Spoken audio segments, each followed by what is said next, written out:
right, so the very first panelist, I need y'all to make some noise for the co-chair, future shaper, Gen Z Council, Rondo Bonilla.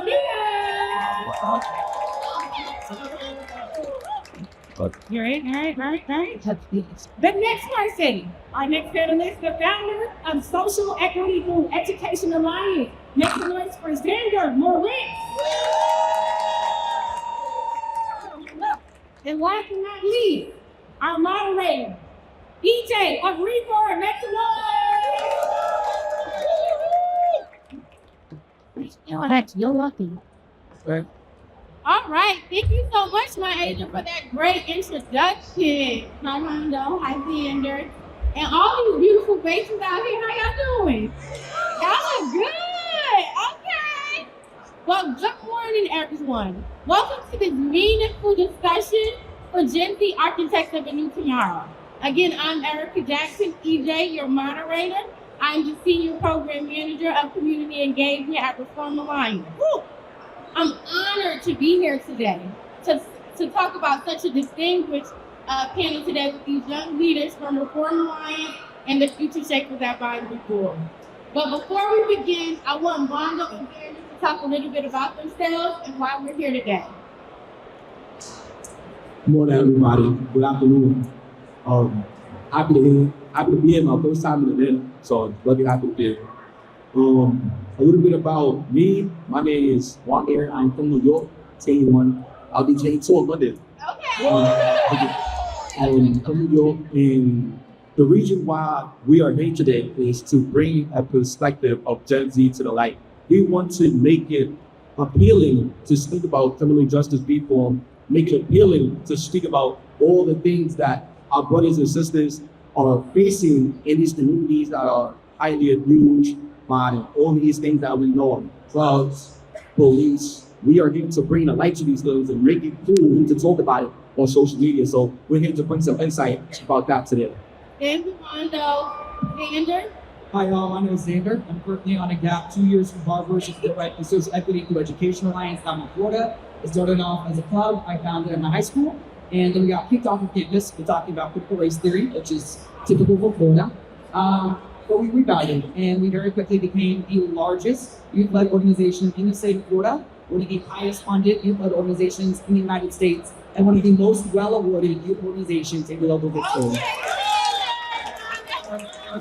All right, well, thank you both for sharing those insights. We're going to have approximately 30 minutes for the panel and then about 5 to 8 minutes for a Q&A. Is that good with y'all? All right. Okay, so the first question is for Rondo and Xander. As members of Gen Z, how have your personal experience shaped your views of criminal justice reform and mass incarceration? What are some of the most pressing issues facing your generation, and how are you working to address those issues? Yeah, so I'm directly impacted myself. So I honestly I've been on both sides of the table. I know why and how the young folks make the decisions that they do, and why they live to a certain way, and why they work to the streets, and why they glorify that. I've been here, I lived it, so I understand it. But what I really see while being incarcerated is that a lot of these brothers and sisters don't know anybody to turn to. They will see anybody making movies doing things like this, coming to places like this, networking with people, seeing what they got going on. Social media is destroying now, right? You see, you go on social media, you see 15-year-olds, 16-year-olds, stacks of cows. Makes you look at yourself like, we're not getting with. How can I change my situation? And a lot of us just need to understand that everybody got a different path. Everybody got to work their way to get there. Some people got people to help them. Some people got to get up and find that person to help them. And some people just got to change everything about themselves in order to get to where they need to get to. So I understand. So I was a Rikers Island, one of the worst jails in the country, and I made it out, make what I'm doing now. So I know that nothing can stop you if you really want to look ahead and think All right, I think something that a lot of people don't know about Florida is that Florida has the most diverse youth population out of any state in the country. It also has the most disenfranchised Florida population out of any state in the country. And those statistics are almost never spoken in the same sentence, but obviously they are directly correlated. And so throughout the Sea Lions, we're working really, really hard to register and to not name voters. And we've done it this year on a unique strategy around the school board elections, not the presidential, not the statewide elections, where it feels hopeless, but the school board elections. And it worked this Tuesday. 2/3 of Ron DeSantis' back school board candidates lost. Come on, that's awesome. Ron DeSantis made dirt and it made the whole state feel hopeful. I like to see. All right. So I'm not sure if you're going. Yeah, we did it. Okay. It sounds like so. Okay. Crazy. All right, y'all. Sorry about that. A little technical difficulties. Ain't never hurt nobody. All right. So, Wanda, as co-chair of the Future Sacred Dignity Council, can you tell us more about this initiative and its goal? Why is it so important to involve young people in the conversation about criminal justice reform? Really. So, the Future Sacred Advisory Council was started last year in April. But that is that was group of Genesis years. Everybody has a different cause. So we have athletes, we have artists, we have actors, we have Xander, who's doing his wonderful work out in the field. We have so many different youth leaders who are doing different things. Say why it's important to have that is because, say for example, you might not care about criminal justice reform, but somebody that you look up to on social media might care about it. So if they're giving their interest into it and they are in a predicament there, they're not affected by this issue at all, it might make you want to get involved. So that's why it's good to have the diversity. So without it, just a diverse group of Gen Z influencers, where who's doing a lot of wonderful work in their own ways, coming together to support criminal justice reform and to support Reform Alliance. Thank you, Wanda. Xander, your organization, Social Equity through Educational Alliance, is dedicated to empowering young people. Can you share some of your success stories and the impact of your work has had on the community you serve? I'd love to. Is that with me okay? Here's one. Okay. Can y'all hear me now? Yeah. Look at that. Okay, so in 2022, that's when our organization really started to come together. So from 2019 to 2022, we organized throughout the state of Florida. We were kicked off campus to become an independent community organization. The first success I'm going to share is that over those 3 years, we grew from 30 youth organizers to 2,000 across the state of Florida. So the concept that Florida is a lost cause, where we're not people interested in making it better, is a lie and is a talking point from the far right, so that people don't invest in Florida. From there, we started to really grow, connect, and organize. And in 2022, we got 40,000 high schoolers to wear a Say Gay sticker as they cross their graduation stages, to show that we can say gay without saying gay, and to show that when we're leaving our public schools, we're not leaving our public schools behind. Can you raise your hand if you've heard of the Don't Say Gay bill for Florida? Real, that's some of us, that's not all of us. Basically, Governor Ron DeSantis in the state of Florida, he wanted to basically create a narrative that Florida is an anti-woke state. That if you're black, that if you're queer, that if you're trans, that if you're brown, you're not going to have the same privileges as rich white people, so that no rich white people come to the state. And so he worked to pass legislation like the Stop Road Act and the Don't Say Gay bill, and essentially trampled on marginalized communities in Florida. Another victory is that this year, our lawsuit against the Don't Say Gay bill was successfully settled with the state of Florida, and Ron DeSantis lost again. And that is a big victory. It is not supposed to be bigger than you, but he did. Because the people don't see blood on. Another big victory came the year after, in 2023. And this one I really need y'all to applaud and scream for, or I'm going to look really embarrassed. So we organized the largest ever student-led protest in Florida's history in 2023. Did you notice it? Thank you. And the reason that's a big deal is it's happening at the exact same time as Ron DeSantis is telling us that Florida is where the world goes to die. That is a lie. That is not the case. After that, we were able to secure a community organizer in every single district in the state of Florida, and we kind of had with that heartbeat feeling of, oh my gosh, this is bigger than we thought. Like, we can't control this. This is so huge. We have to protect this. And so we started doing research. We started doing data work across the state to figure out how we can get young people to connect with voting issues and how we can get them to remain civically engaged around the year. We found our solution with School Boards, and this really worked for 2 core reasons. The first of which is that, and we can all grow a little bit, the 80% of Florida's young people don't want to vote. And at first that sounds like, oh, young people don't care, but that's not the case. When we look at what's actually happening in Florida, young voters that are coming into voting age right now have only ever experienced the political leadership of Ron DeSantis and Donald Trump. Raise your hand if that's inspiring. No, right? But that makes you not want to vote. It makes you not understand how politics can represent you. And so we can't look at that statewide level because young people feel like the vote doesn't matter. We tested theories. We found that if you broke it down to the school board level, it worked for two specific reasons. The first of which is that school board elections are winnable. The margins are such that it's just a marching band at one high school instead of districts voted.